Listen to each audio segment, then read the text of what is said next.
And the title is The Hidden Powers of Going in Circles. And it's a part of kind of just the reflections about the actual nature of so much of my work, where the questions always seem to come back: is this making any difference? Is this with any capacity to actually impact things that we're working on?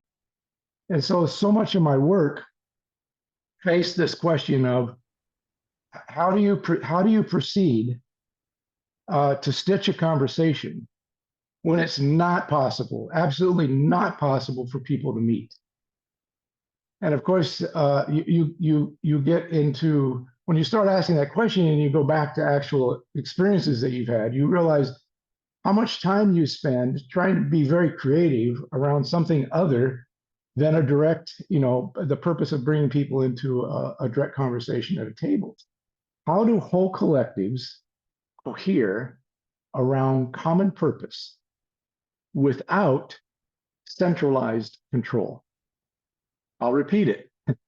How do whole collectives cohere around common purpose without centralized control? And as soon as I read that question, it was like, bing, my whole world had a light shed upon it, because so much of this idea of stitching without a table was because tables actually, table negotiations represent a form of centralized control. It has a definition to it. It has the parameters of who can participate. It can't get everyone in, and presumably it's representing a whole wide range of things and people.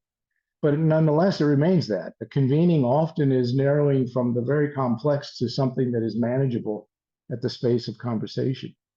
Now, we may have experiments around the side. How do you bring together 300 people or 1,000 people?